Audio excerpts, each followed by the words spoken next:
Hello my lovely students, तो कैसे हो आप सभी। तो आज हम क्लास 12 मैथमेटिक्स का चैप्टर नंबर 1 है संबंध और फलन के मोस्ट इम्पॉर्टेंट टॉपिक संबंधों के प्रकार को पढ़ने वाले हैं। संबंधों के प्रकार में हम सतुल संबंध, सममित संबंध, संक्रामक संबंध और तुल्यता संबंध को पढ़ेंगे, समझेंगे, जानेंगे विथ एग्जाम्पल, उदाहरण के साथ।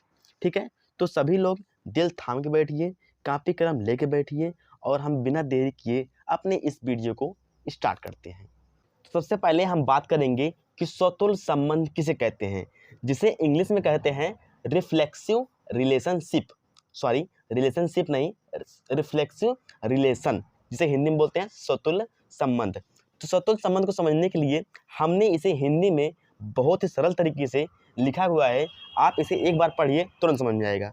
देखिए क्या लिखा है कि ऐसा संबंध जिसमें समुच्चय के प्रत्येक अवयव स्वयं से संबंधित होते हैं। मतलब ऐसा कोई आपको समुच्चय दिया हो जिसके प्रत्येक अवयव स्वयं से संबंधित हो, उसे हम क्या कहेंगे? उसे हम कहेंगे रिफ्लेक्सिव रिलेशन या सतुल संबंध। ठीक है, अगर इसकी गणितीय रूप में देखें तो ये ऐसा लिखा होता है कि ए का इस संबंध हो जो ए है वो समुच्चय में बिलोंग्स करे, यानी ठीक। अब हम देखते हैं, आई होप आपको थोड़ा बहुत समझ में आ गया होगा, लेकिन हम इसका जब एग्जाम्पल लेंगे आपको पूरा समझ में आएगा। टेंशन बिल्कुल भी मत लीजिए। ठीक है, चलिए हम बढ़ते हैं अपने एग्जाम्पल की ओर। तो देखिए हमारा जो पहला एग्जाम्पल है ये है कि एक समुच्चय हमें दिया गया है ए। ठीक है, इसमें कुछ अवयव हैं। अवयव क्या हैं? अवयव है ए बी सी, और हमें दिया गया है रिलेशन। यहाँ पर देखिए हमें इसको पता लगाना है कि यह जो रिलेशन दिया गया है ये स्वतुल्य है कि नहीं। तो देखिए क्या दिया गया है, रिलेशन में दिया गया है, ये दिया गया है और हमें समुच्चय दिया गया है। हमें क्या क्या पता है? हम भैया यही जानते हैं कि जो भी अवयव दिए हैं इनका स्वयं से संबंध होना चाहिए, तभी ये स्वतुल्य कहलाएंगे। तो देखिए ए का संबंध ए से है कि नहीं? यहाँ पर ध्यान देखिए, जी हाँ बिल्कुल है। ए का संबंध ए से है। बी का देखिए, बी का संबंध बी से है कि नहीं? इसमें ध्यान से देखिए, बी का संबंध बी से है। उसके बाद सी का संबंध सी से है कि नहीं? सी का संबंध सी से नहीं है, नहीं, यहाँ पर है।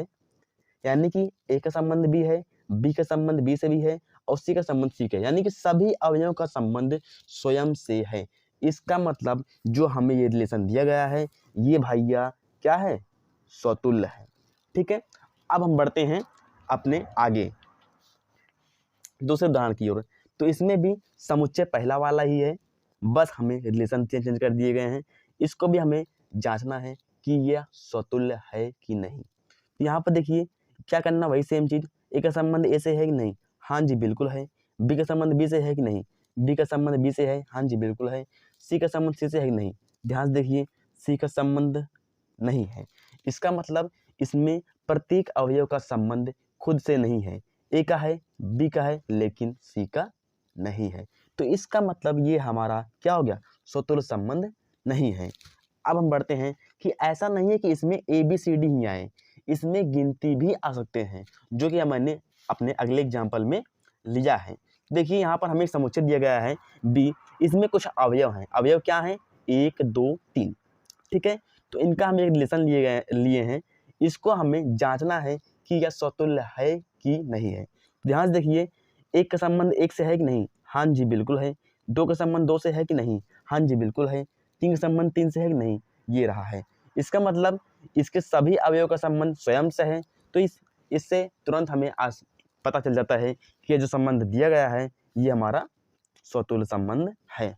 अब हम बढ़ते हैं अपने एग्जाम्पल नंबर दूसरे की ओर। यहाँ पर देखिए दूसरा रिलेशन क्या दिया गया है कि यही हमें सेम समुच्चय है, इसका भी निकालना है। देखिए एक का संबंध ए से है, एक से है कि नहीं? हाँ जी बिल्कुल है। दो का संबंध दो से है कि नहीं? दो का संबंध दो से है, नहीं है। ये दो का संबंध एक से है, ये नहीं। दो का संबंध दो से नहीं है। इसका मतलब दो का संबंध दो से नहीं है, एक का संबंध एक से है, तीन का संबंध तीन से है नहीं? हाँ जी बिल्कुल है। लेकिन इसमें दो का संबंध दो से नहीं है, तो इसका मतलब यह हुआ कि जो हमें ये रिलेशन दिया गया है ये स्वतुल्य नहीं है। ठीक है, अब हम आई होप आपको जो स्वतुल्य का कॉन्सेप्ट था बहुत ही अच्छे तरीके से क्लियर हो गया होगा। कुछ नहीं है भाई, बस यही है कि ऐसा संबंध जिसमें समुच्चय के प्रत्येक अवयव स्वयं संबंधित हो। ठीक है, गणितीय रूप में ऐसा होता है कि ए कामा ए का ए संबंध होता है और ये रिलेशन में और ये समुच्चय में बिलोंग्स करता है। तो अब हम बढ़ते हैं अपने संबंध दूसरे की ओर, जिसका नाम है सममित संबंध। इसे इंग्लिश में कहते हैं सिमेट्रिक रिलेशन। ठीक है, तो यह कहा है, बहुत ही सिंपल तरीके से लिख रहा है कि यदि समुच्चय का पहला अवयव दूसरे अवयव से संबंध रखता है, ठीक है, तो दूसरा अवयव भी पहले अवयव से संबंध रखना चाहिए। बहुत ही सिंपल है, ध्यान से देखिए। यहाँ पर हमने एक दिया गया है, गणितीय रूप में भी लिखा है कि यदि ए बी से संबंध रखता है, ठीक है, ए बी से संबंध रखता है तो बी को भी ए से संबंध रखना पड़ेगा। यदि ए बी से संबंध रखता है और बी ए से संबंध नहीं रखता है तो इसका मतलब वह सममित संबंध नहीं होगा। यदि हम थोड़ा आपको कॉमन या नॉर्मल लैंग्वेज समझाएं, यदि मान लेते हैं एक अमन है, ठीक है, एक लड़का है जिसका नाम है अमन और एक लड़की है, ये लड़की बना देते हैं अच्छे तरीके से, या बार और बन गया, इसका नाम है रिया, इसका नाम है रिया और इसका नाम है अमन। यदि अमन जो है रिया से संबंध रखता है, ठीक है, अमन रिया से संबंध रखता है, लेकिन रिया जो है वो अमन से संबंध नहीं रखती है, तो क्या यह सममित संबंध होगा? आप ही सोच के बताइए, तो क्या सममित संबंध होगा? ये सिमेट्रिक रिलेशन होगा? नहीं होगा, क्योंकि भैया रिया अमन से संबंध नहीं रख रही है ना, अमन से चाहता है ना, रिया थोड़ी चाहती है। यदि लेकिन अगर दूसरी कंडीशन यह बने कि अमन जो है रिया से संबंध रखता है और रिया भी अमन से संबंध रखना चाहती है, तो क्या सिमेट्रिक रिलेशनशिप होगा? जी बिल्कुल होगा, ये सममित संबंध होगा। तो वही सेम चीज़ यहाँ पर भी है भाई। यहाँ पर देखिए, यदि ए बी से संबंध रखता है और बी भी ए से संबंध रखता है, तो क्या ये सममित संबंध होगा? जी बिल्कुल होगा। अब हम बढ़ते हैं अपने एग्जाम्पल की ओर। देखिए, एग्जाम्पल समझेंगे बहुत ही सरल तरीके से समझ में आ जाएगा। यहाँ पर हमने एग्जाम्पल लिया गया है, एक समुच्चय है ए बी सी, ठीक है, ये हमें समुच्चय दिया गया है और ये हमें रिलेशन दिया गया है। हमको इसे पता लगाना है कि यह सममित संबंध है कि नहीं है। ध्यान से देखिए, हमने क्या बताया? हमने ये बताया कि यदि ए बी संबंध रखता है तो उसका रिवर्स, उसका उल्टा बी को भी ए से संबंध रखना पड़ेगा, तभी भैया काम बनेगा, नहीं तो बिन भाड़ में जाओ। यहाँ पर देखिए ए बी संबंध रख रहा है ना, ए बी संबंध रख रहा है, क्या इस रिलेशन में बी भी ए से संबंध रख रहा है? ए बी संबंध रख रहा है, तो यहाँ पर देखिए बी भी ए संबंध रख रहा है, बहुत बढ़िया बात है। अब देखिए बी जो है वो सी संबंध रख रहा है, जो बी है जो है वो सी संबंध रख रहा है, क्या सी भी संबंध रख रहा है? जी बिल्कुल रख रहा है। यहाँ पर देखिए, है ना, बहुत बढ़िया बात है।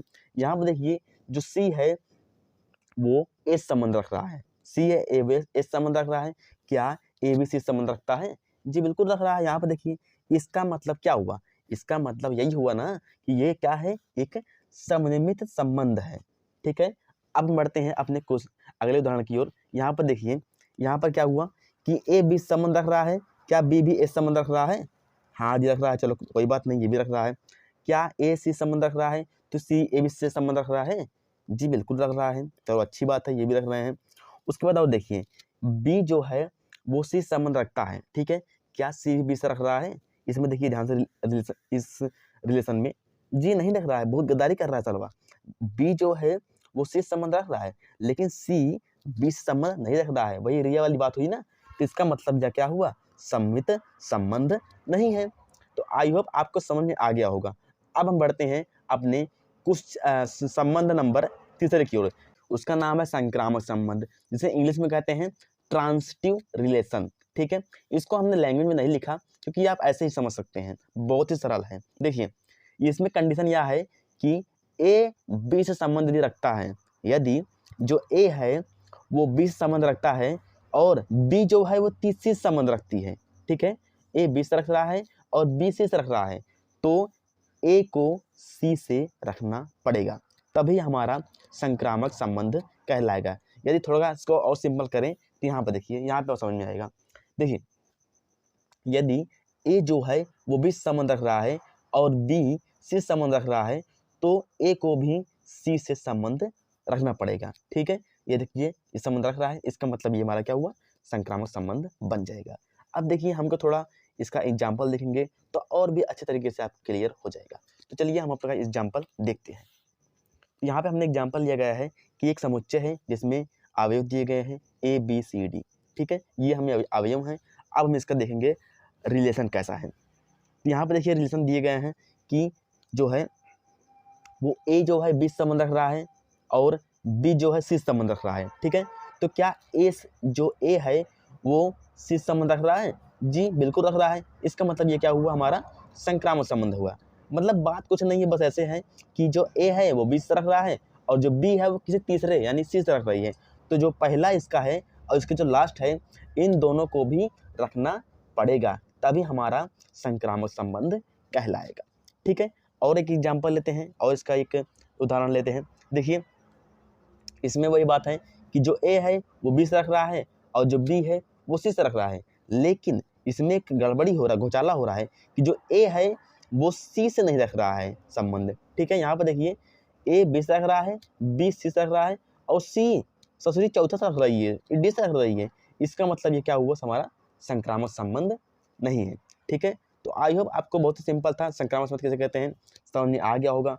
अब बढ़ते हैं अपने चौथे संबंध की ओर, जिसका नाम है यहाँ पे हमने एक एग्जाम्पल लिया गया है। देखिए B समुच्चय है, 1 2 3 4 इसमें अवयव दिए गए हैं। यही बिल्कुल उसी तरह है कि जो इसमें भी हमें निकालना है कि संक्रामक संबंध है कि नहीं। यहाँ पर देखिए एक जो है 2 संबंध रख रहा है और जो 2 है वो 3 संबंध रख रहा है। तो क्या एक 3 संबंध रख रहा है? यहाँ पर देखिए जो 3 है चौथा संबंध रख रही है, इसका मतलब एक जो है 3 संबंध नहीं रख रहा है, तो ये हमारा क्या हो, संक्रामक संबंध नहीं है। अब बढ़ते हैं, ये दूसरा भी है कि एक जो है 2 संबंध रख रहा है, 2 3 संबंध रख रही है। और यहाँ पर देखिए अच्छी बात ये है कि जो एक है वो 3 से संबंध करता है, इसका मतलब ये हमारा संक्रामक हो गया। बहुत सिंपल है। अब बढ़ते हैं अपने तुल्यता संबंध की ओर।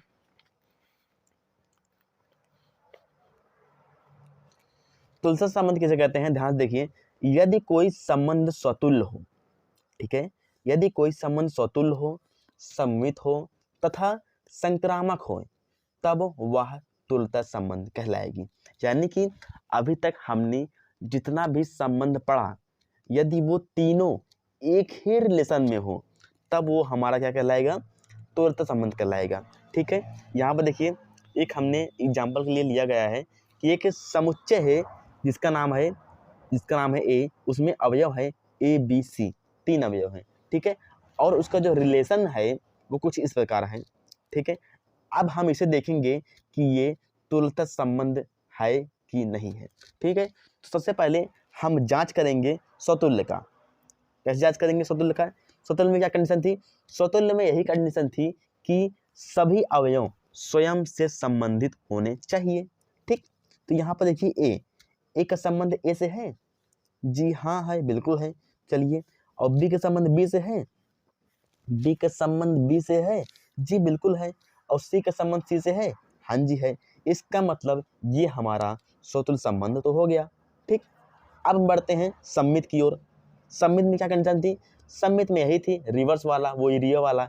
यदि A B से रख रहा है, क्या B भी A से रख रहा है? जी बिल्कुल संबंध रख रहा है। इसका मतलब ये क्या हुआ? इसका मतलब यही हुआ ना कि ये सम्मित है। और देखिए ध्यान से, अगर B C से रख रहा है, क्या C भी B से संबंध रख रही है? जी बिल्कुल रख रहा है। उसके बाद यहाँ पर देखिए A जो है वो C से संबंध रख रहा है, क्या C भी A से संबंध रख रही है? जी बिल्कुल रख रही है। इसका मतलब ये हमारा क्या हुआ, सम्मित संबंध हो गया, ठीक है। अब हम बढ़ते हैं अपने संक्रामक की ओर। संक्रामक में क्या था? संक्रामक में था 3 वाला, मतलब 3 का संबंध बनता था, ठीक है। यहाँ पर देखिए संक्रामक कैसे है कि जो A है वो B से संबंध रख रहा है, ठीक है।